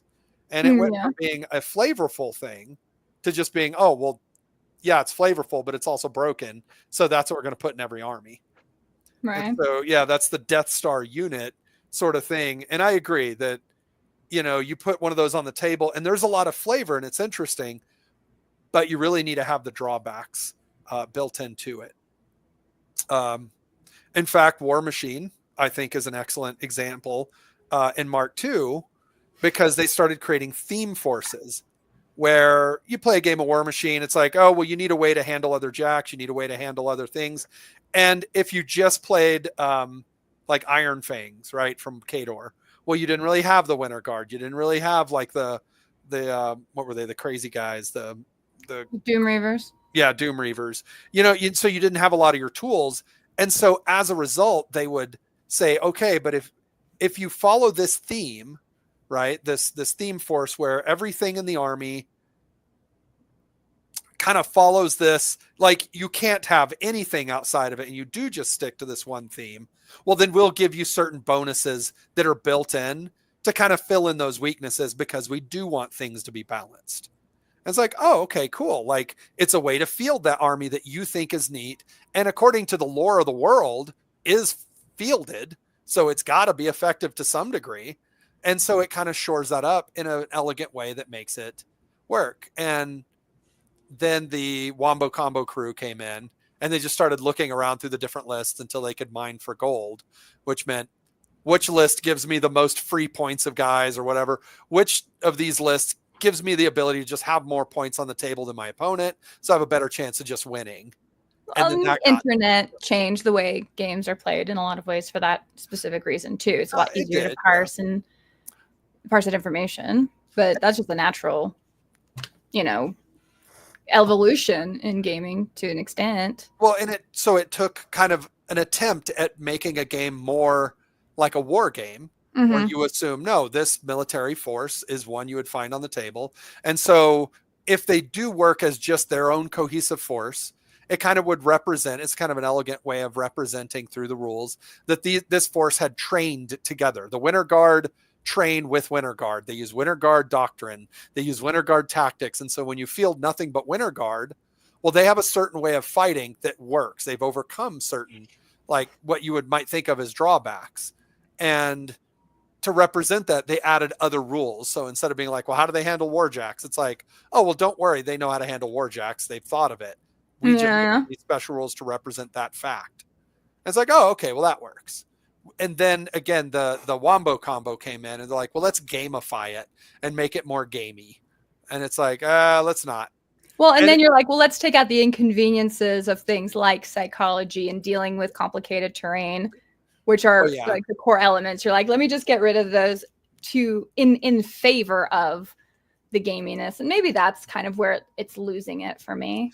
So there's a really fun story, not to get too sidetracked, but it kind of falls into it. You're very sidetracked. 50% of, well, no, 50% of, of war is psychology. The other 50% is engineering. The United States, during World War II, was building this. It's the only super heavy tank we've had. It is essentially the Bane blade that we were trying to build. It was just this crazy engineering feat of just how do we get, however many diesel engines to turn, like, what is it? 2 side-by-side sets of parallel tracks of like, this enormous tank, because they needed to break through all these concrete dragon's teeth that were, lining up this area. If we were going to bust through and take vehicles right into Germany, then we had to bust through this whole line. And so they were, building this thing. How would you transport it? I think they had it in a way where you would pull the tank apart into kind of these 2 tank pieces. It's this whole thing of engineering. And when they got to by the time it got produced and finished and ready to hit the battlefield, there was no need for it, because somebody else who was more clever said, well, why don't we just take the bulldozers and just push dirt up against the dragon's teeth? And then we just drive over them and just basically make a berm that goes over the thing. And then we just take all our vehicles over that. And so it was an engineering solution that was, to a much, much more complicated engineering, process. And it's just like, no, we simplified it because we're always just trying to figure out how to make the other guy physically stop. Yeah, there we go. It's that guy. This bad boy, the T-28. The mighty turtle. And so, and so it's always about engineering, and it's always about psychology. It's just the 2 things. You punch the other guy in the face until he's either dead or he agrees to stop, to stop, opposing you. And stop doing the thing. That's what bullets were. Bullets are just more effective swords. You know what I mean? Just, can you stab somebody? Swords are just more effective knives. Like, it's just always a step of getting further. And so those are the things that should be represented on a battlefield, I feel. And Savage is completely right in his, on the core of it. Oh, absolutely. You are responding to each other, which also speaks to do you move your entire army in a turn, or should there be more alternating activations between units, which feel a little more organic and real? Well, and I feel that for a better, more of a war game sensibility, yeah, actually, I agree that you should move units back and forth, because, or alternating activation, essentially, because, that's the way units of troops work. They react to what the other unit is doing, when you watch warfare happen. And so alternating activation is a little more realistic. And the chaos of war is represented really well in bolt action, where it's alternating activation, but you just don't know if you're going to get 2 of activations in a row or not, or whatever. And so you have to always play defensively in that respect, which I think is also a little more realistic. So just to address Jerry's point of the idea of rules bloat, I think whenever it's bloat like that is unnecessary, right? Generally, but you couldn't, without all the rules bloat, you couldn't have make-believe armies of sci-fi and fantasy warring. You'd be stuck with modern warfare variants, right? So it reminds me of when I talked to the game designer of, gosh, what is that game? The guy at Nova who had designed his ultra realistic war game. Talking about how drone warfare has just taken over everything. What is it? Black powder and red dirt or something like that? Black powder, red earth. Thank you. Red earth. That was it. Yeah. And he had very interesting points on like how he approached warfare. But the thing is, if you have something like sci-fi and fantasy, well, now you're saying you're creating a bunch of what if scenarios. The black powder, red earth is taking technology we have today insofar as we know it and making rules around that. But when you make a what if scenario of like, I don't know, what if you could blow up somebody's head with your brain? Then you're like, well, that definitely changes warfare a bit. How would we add to that? And you're kind of like playing a game of how you would realistically handle a potentially fantastical situation. What if we Just have engineering. jetpacks that can routinely be used? What if people can fly? What if we have melee weapons that have ranged attacks to them? and you just put in, so many of that, I don't think that creates rules bloat. I think you can make an elegant system around that. Well, I mean, it still goes down to what I said. Everything that you've listed is still either psychology or engineering. If you're like, oh, I can perform a psychic attack, and then you're like, okay, well, how does that work? What are the parameters by which you can do that? Because if it follows any type of consistent set of rules, then it becomes essentially a physics question of, okay, well, how does this work? And how do I oppose it? How do I exploit it? How do I, you know what I mean? Like, how cost effective is it to get it onto the battlefield? Can every one of my soldiers do it? There's a lot of, and then the psychological question of, well, wait a minute, if every one of my soldiers can do it, how do I protect, the president against civilians from using it? How do you defend? How do you, and then it keeps getting back into these spiraling questions, because all of it really is just, all right, what literal tools do I have at my disposal to essentially bring about whatever it is I desire, and it's like, you think of like, oh, well, there's alien forces. Okay, well, what can those alien forces do? And, to create things that are a little weird, then, you can bring in a special role that adjusts for that, essentially. But I don't think that they need to be bloated. I don't think that you need every single unit having its own set of very specific special roles. Yeah. Shell says, in pro wrestling, people who know they are being lied to in the context of kayfabe are called smart marks. And for them, the enjoyment is more about how well they can predict the lie.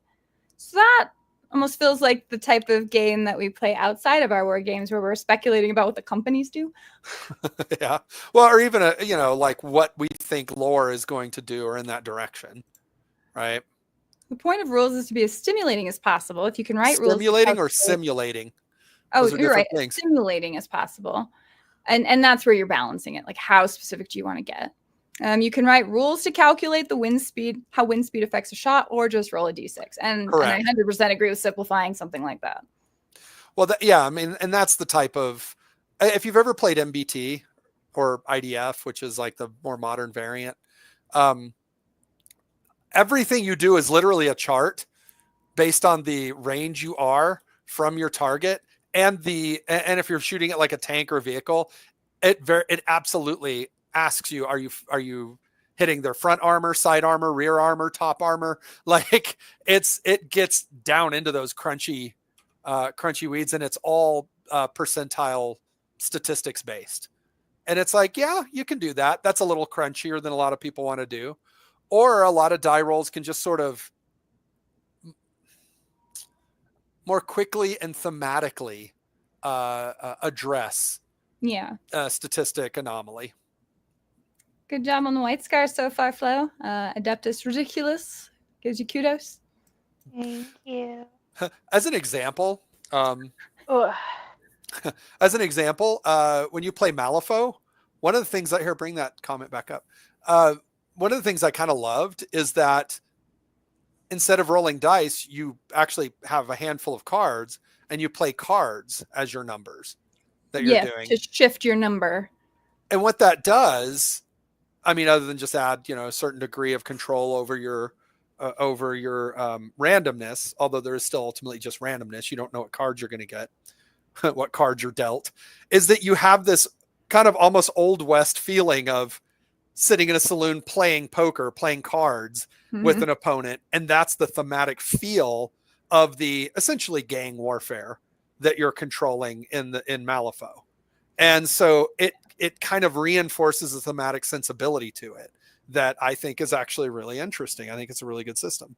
Malifaux had wonderful themes too. They did a really good job with that. What are you going to bring up about this comment?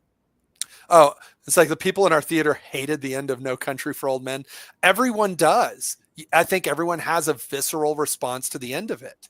The unjustness of it? Yes, you hate that happened, but you cannot make a good argument for why it shouldn't. I mean, I'm sorry. You can make an argument for why that shouldn't happen, but you can't make an argument that it wouldn't happen. And so I think that those are one of the more stimulating bits of the conversation behind it.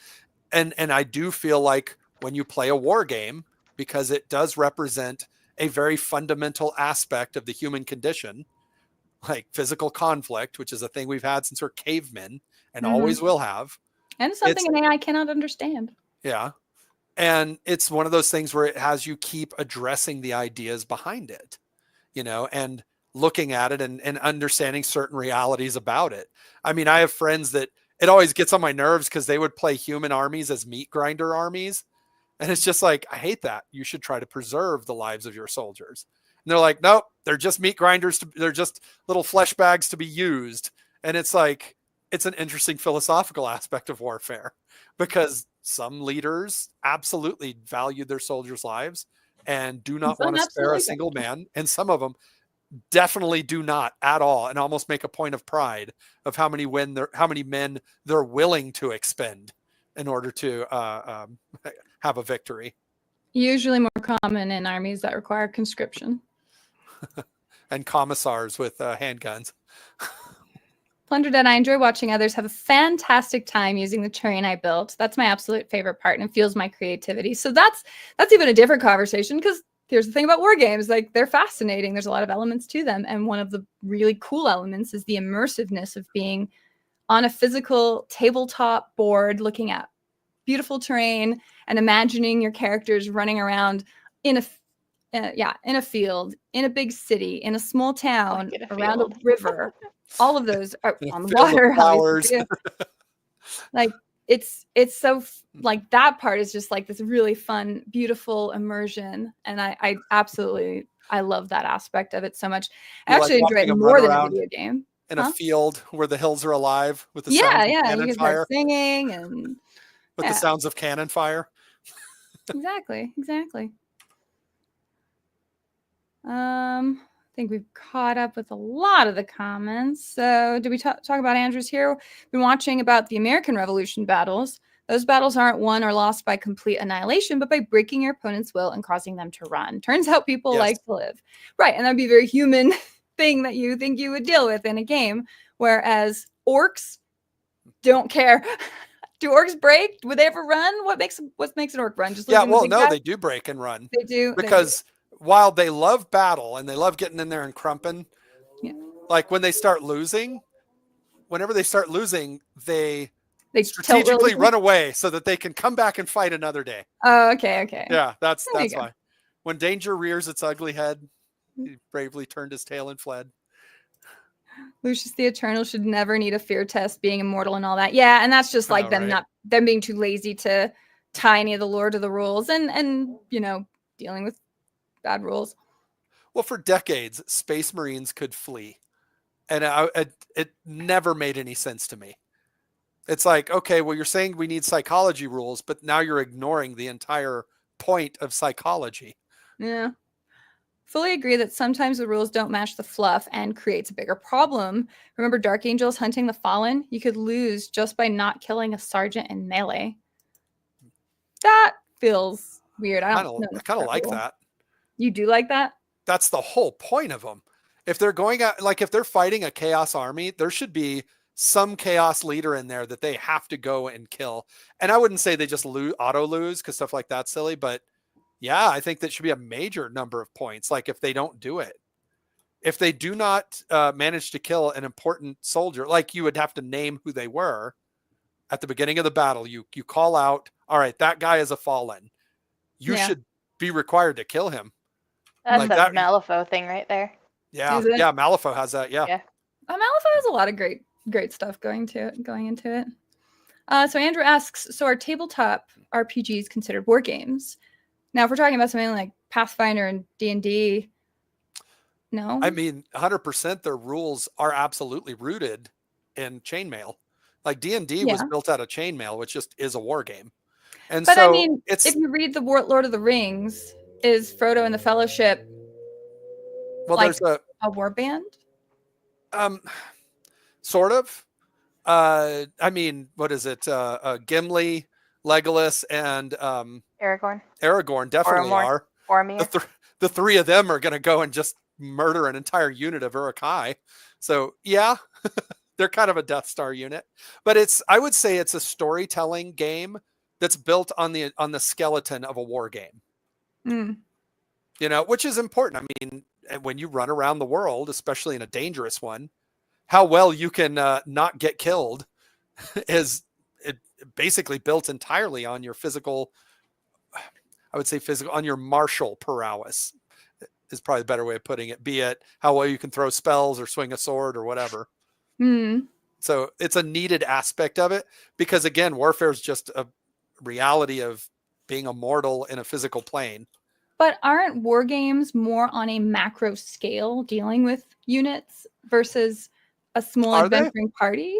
I mean, how much smaller is an adventuring party than a game of Kill Team? Well, I mean, is Kill Team even a war game, though, is actually one of the questions we had. So. Yes. Okay, 100%. So in Kill Team, you've got units. I don't think, and Paul can correct me if I'm wrong, there's a lot of like character building techniques. I mean, do you go from game to game building and adding abilities to individual models, or just get more models? Well, in Kill Team you do, yeah. They can even sustain wounds that carry over. It's very much like Shadow War Armageddon was like that way. Right? Yeah, it was. Mordheim was that way. Mordheim is an interesting mix, yeah. A war game would comprise anything between a major campaign, like the campaign map is a war game, an army-based, like, you know, conflict is a war game, a unit-to-unit game is a war game. I mean, those are all, you know, war games, I argue. It's just the scope of the conflict is the only limiting factor there. But they're all, you know, conflicts of war. So you would categorize TTRPGs as a war game as opposed to just leaving it as its own category of TTRPG? No, I mean, it's its own category, but it's definitely built on the skeleton of a war game. For sure. Is it a war game? I mean, I think you're being too reductionist. Like, I don't think that's a question that has like a yes/no answer to it. Skirmish games are a subset of war games, whereas I would say skirmish games are just war games. Like a skirmish is, I mean, it's like gang warfare. Yeah, I think gang warfare would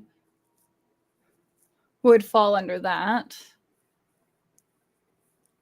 I just worry about losing the meaning of it by being too broad. It's like, oh yeah, 5 people, yeah, it's totally a war game, and I don't know, 100 models, yeah, it's totally a war game. Well, but that's the thing, usable. Right? So a lot of RPGers that I play with literally play D&D as nothing but a war game, and that's all it is to them. And so, yeah, if all you're doing is just finding scraps to get into and just fighting them, then yeah, it's just a war game. But if you actually care about your characters and having like more of an adventure than just, you know, combat after combat after combat, well, now you're getting into a character, which I argue is now pulling it away from being a war game, and it's actually a hybrid of war and something else. And in fact, there's plenty of, you know, role-playing games where you really don't do much of anything in the way of combat. I mean, all the way down to, I guess it's funny because I remember when Vampire the Masquerade came out and became its own genre, but it was essentially a role-playing game. It's just people wanted to physically interact as that because there was so little combat in it that it was almost entirely a social game. And so is that a war game? Not at all, even though it's a role-playing game. And you can play a tabletop role-playing game very much the way someone would play Vampire the Masquerade. And so it's absolutely not a war game at all, because if you're running around doing almost no combat, well, that's not really you engaging in much war. If you're just running around and trying to, you know, steal from people and work your way up a political chain in a city and, you know, swindle someone to do this, or go and negotiate peace between two, you know, I don't know, warring tribes or whatever, which is all things you do in a role-playing game. Yeah. And so it's why I wouldn't say, oh, it's just a war game, because it's not. It's a lot more. Wargaming is just an element of it. Yeah. Josh mentions, I think the psychology rules worked better when you were allowed to build mixed armies. Oh, oops. I think I just clicked another one after that. But when you're allowed to have mixed armies, do you mean like when you had, what is it, allies of convenience or battle brothers? Probably like if the stuff. sisters are running with guard or space marines running with guard or. I did like that. In my mind, you should have that, but probably not in like organized tournament play. But in terms of recreating a realistic war scenario, I mean, even within the Warhammer universe, yeah, there's tons of instances where the Eldar will ally with another army because their Farseers have, surmised that, oh, well, this army has to succeed or else I can see in the future and it's nothing but bad things and frowny faces for everyone. But it's like, yeah, having certain rules for that, because depending on if you're Battle Brothers, you just fight side by side. If you're, allies of convenience, yeah, you don't share anything with them. Right. You know what I mean? You don't share any resources. They don't get in your transports. There's no, look, you guys are fighting over there. We're both have the same enemy. The enemy of my enemy is my current ally. But yeah, no, we're not sharing. Yeah. All the way down to, I think they had a version that was even like, what is it, like cautious or reluctant allies or something like that, where it's like, you likely were going to fight each other after this battle was over. It's just like someone who's actually just an enemy of you, but you're fighting a bigger threat for now. And It's just like, for that, there's even animosity rules where you might even start firing at their units, The same way orcs used to have in Warhammer Fantasy Battle used to have animosity rules where they would just start infighting and not do anything. I remember I had units of trolls that you would have to roll to see if they're too stupid to follow orders in a given turn. They would just stand there and look around and pick their nose. Oh, I wonder if they brought that back for Old World. I imagine they had to have. That's entertaining, right?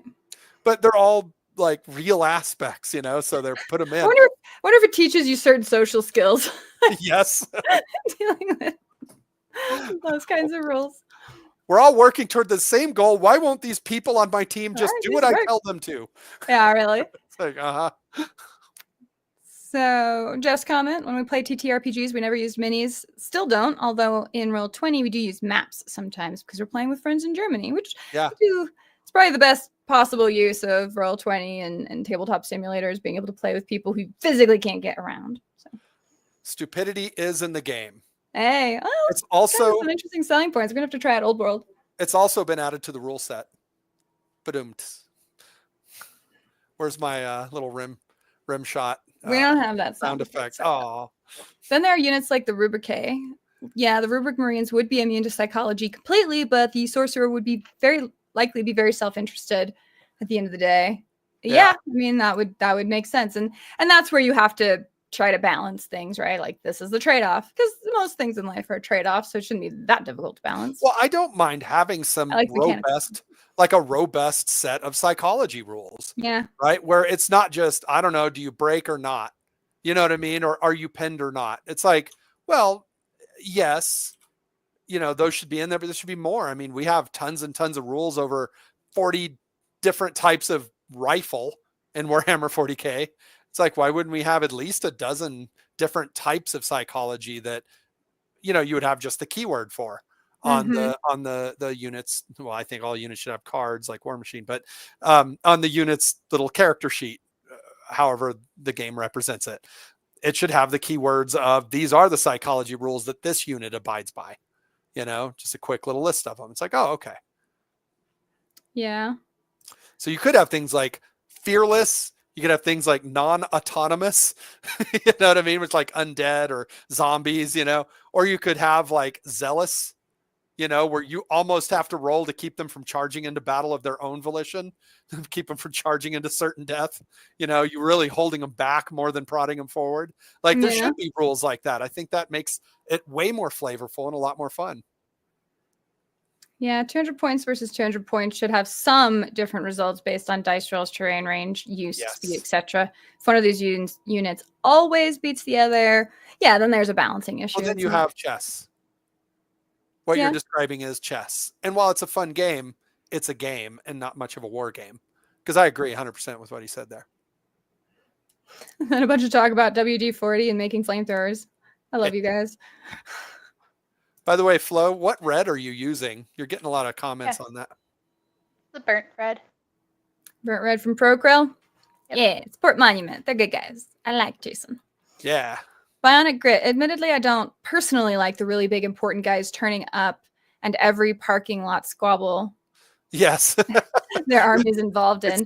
It's the Gazgul question situation I was talking about. Yeah, it makes more sense to have lower level people doing the job.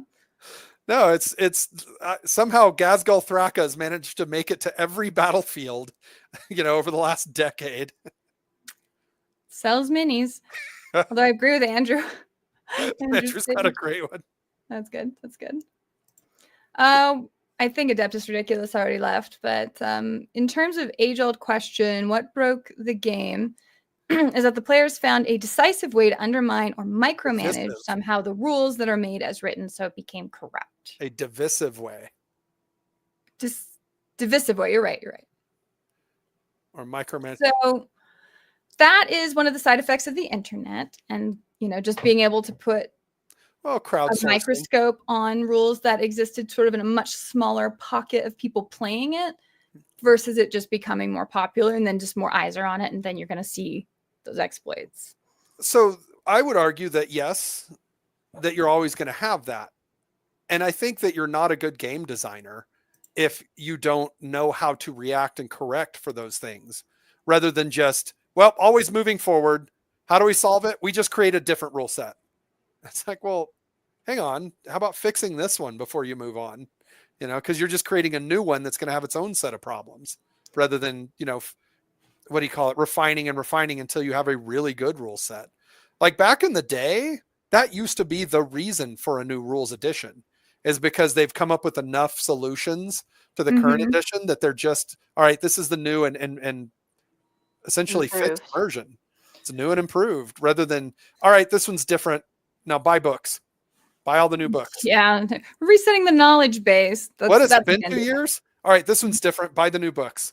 Which is something that I don't think a player base should put up with.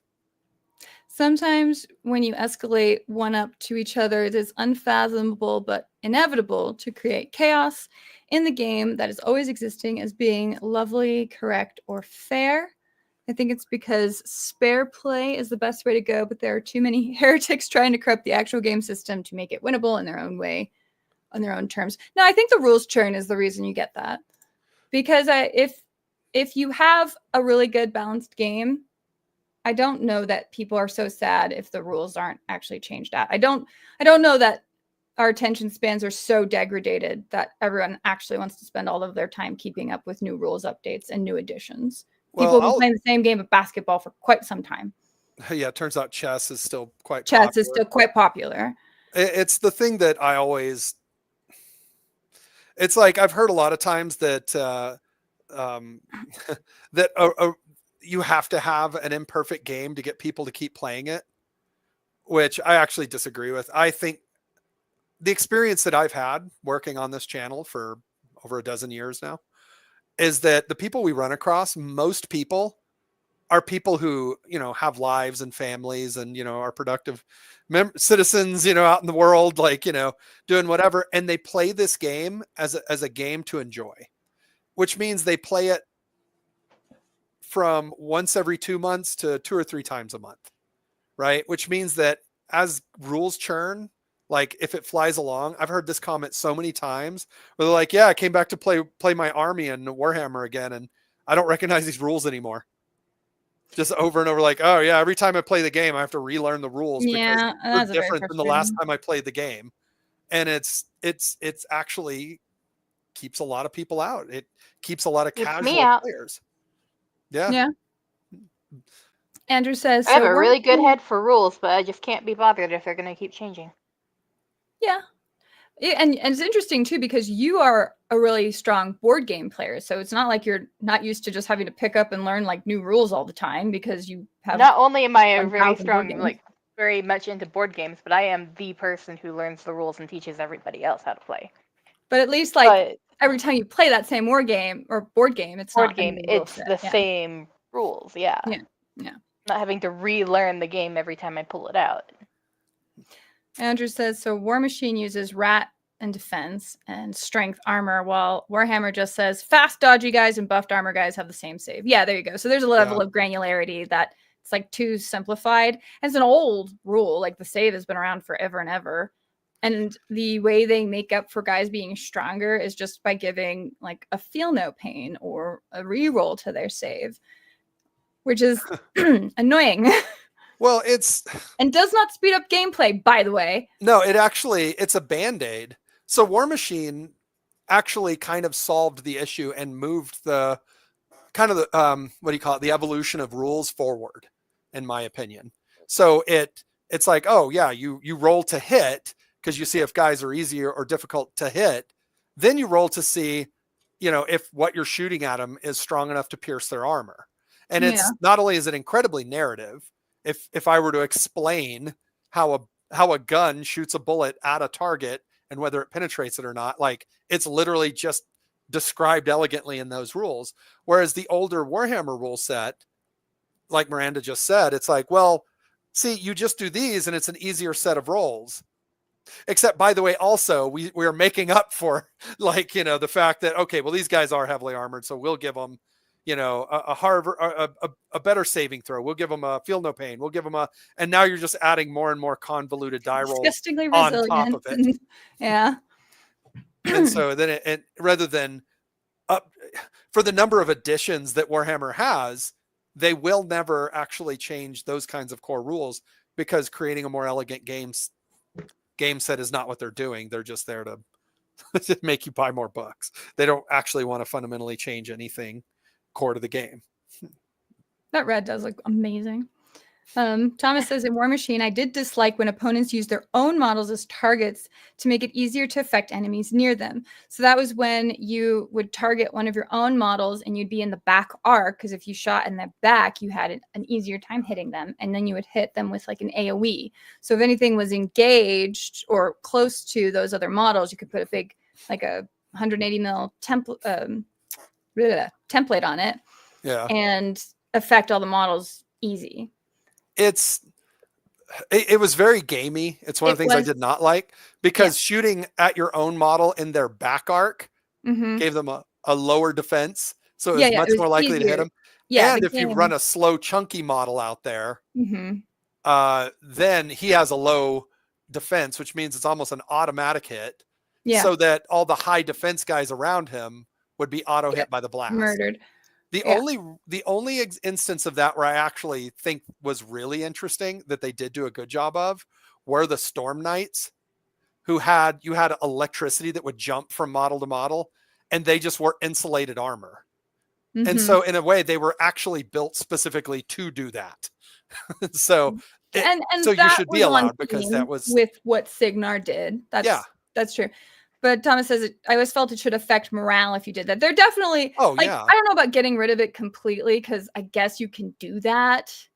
But yeah, there should certainly be a consequence for it. And there never was, which to Jeff's point, he said, I don't think you can do that in Mark IV either. You couldn't do it. Yeah, they got rid of it completely because of that specific abuse. But there probably honestly could have been a better way to play that too. No, and the better way to play that is having a keyword called ruthless, where all of the, considerably immoral or war crime activities that the game doesn't allow, you get to do.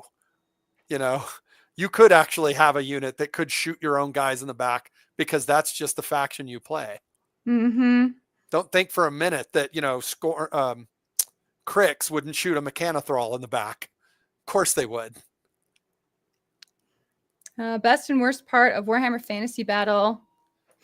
OMG, one unit shot to half health, fails psych test, chain failing psych test, half the army's gone. Yeah, to be fair, that's one of my favorite old school stories back in the 90s of having an orc army that actually made a high elf army flee off of the battlefield turn one by a lucky hit with a catapult. Yeah. Killing the commander. Well, I think we've hit that time where I can share our images. I caught up in the chat, so let's show off the beautiful stuff that people shared on my Facebook. So this one is from Charles. Let me see if I can access. I hate Facebook. Access what he says about it. It's a little dark, but it is really looks well painted. World War I Turkish cavalry from Tiger Miniatures. Not finished yet. So if we look in here, you can kind of... All the The little base color is fezzes. really good. I like the tone on those horses. Yeah, I think so. I can't tell if those are real shadows hitting them to give it that depth or if those are painted in. No, I think those are painted in. Okay, good job, good job. He also shared this. So I believe, is this from Blood and Plunder? This looks like Blood and Plunder. I do love these ships. Like the naval stuff I never got into, but every time I see stuff, like the actual tables of them, they always look kind of fun. I always felt like the Iron Kingdoms had such a natural, like, just funnel right into being able to do this. And Privateer never really went that route. What is bad. this? That's a cool building. That is so neat. But yeah, this looks like God, we got ships going on. What is happening? Ships and airships. What game is that? Oh, Those look like Spelljammer ships to me, but I don't know if that's. I honestly don't know. You didn't list it. The Battle of Booty Bay. The Battle of Booty Bay. Okay, I believe it. Mandragora. Sorry for not being around. Currently homeless without great internet. In my opinion, a war game is any game where multiple groups and individuals engage in faction versus faction competition. Okay. I think I mostly agree with that. That seems pretty accurate. By the way, miss you, Mandragora. I hope you're doing okay, all things considered. It's good to hear from you. Next, I got Dexter. So some beautiful Blood and Plunder terrain. I believe this is for the Trey Parker table.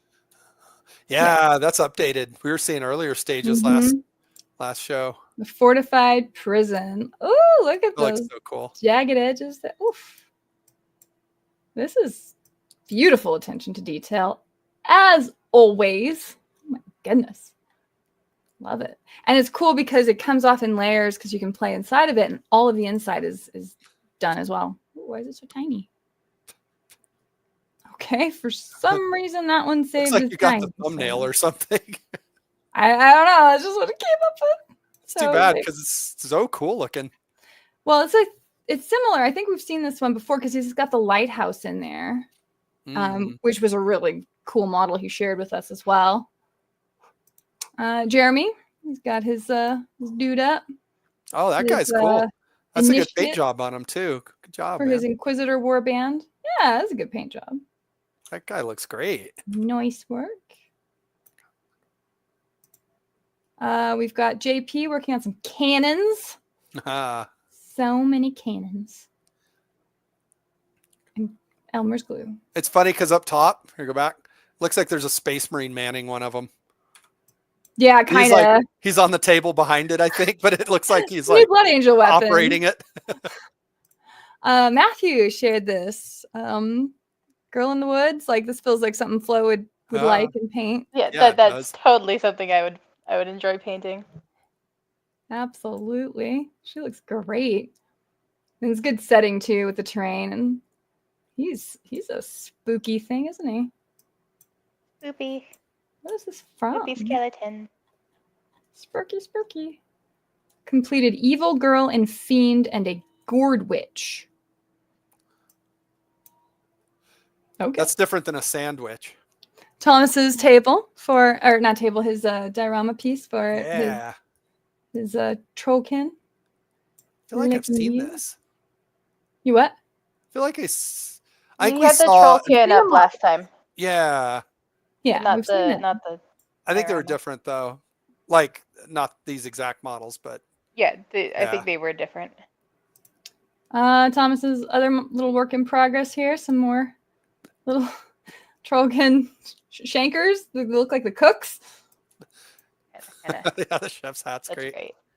I know, that's what I was actually like. What's even better is that he wears his chef hat into combat. They're a pig galley crew for the Brine Blood Marauders. Beautiful work, as always. But yes, they're well prepared for battle. Is that all of them? Yes. Okay. So there you go. So thank you to everybody who shared your images on Facebook and your work in progress. Let's see where Flo ended up here on your model. Oh, both of them. Models. 3 dudes I've been working on. You've got pretty good progress. Good job. They look really nice. Yeah, I don't blame you, Andrew. I need to find a better way of collecting those images too, because I'd love to see more of them, but thank you. So we'll probably call it here now that we've been at it for about 2 hours. So thank you to everyone who participated in the conversation. Good points made. I still like to chew on these things a little bit more, but man, I was just wanting a good conversation tonight and hang out with you all. So thank you for giving that to me. Thank you to everyone who asked to hit the like button too. I like that. It's in a reply. Dang it, I was looking for that. It didn't show up. I will have to check that out on the Facebook. I'm sorry, Matthew. I missed that one. But now I see it. Oh, he's cool. You want to show him real quick? I'll grab it real quick. Go. Stop pressuring me. All the pressure. Here. No. Here. The Gold Witch. Ooh.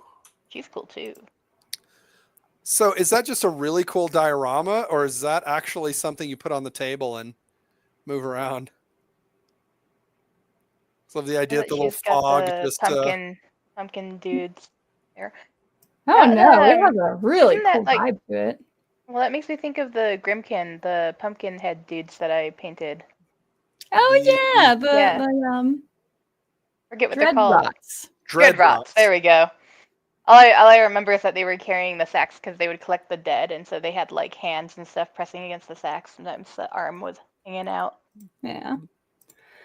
So we'll be back in 2 weeks, which will be August 6th, post Gen Con. Oh, we're coming back on my birthday.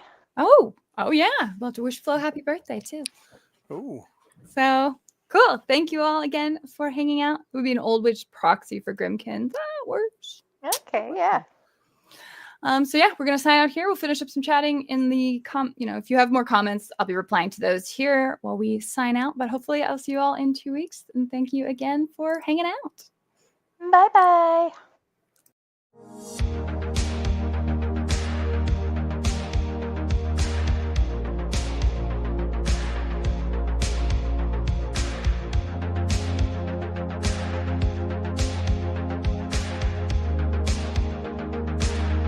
Barry, cover me.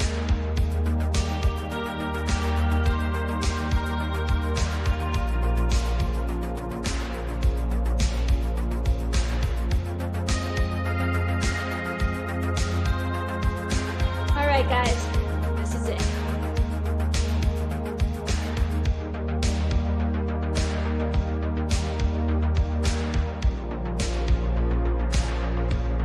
Copy that.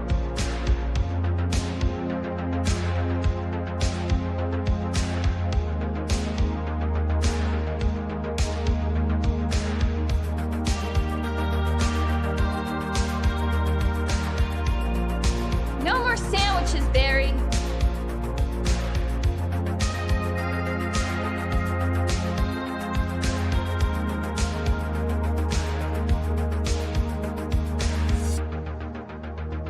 What's wrong with this place?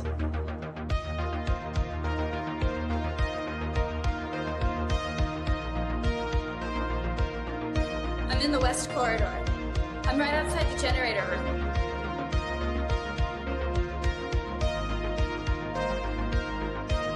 I'm out of bullets.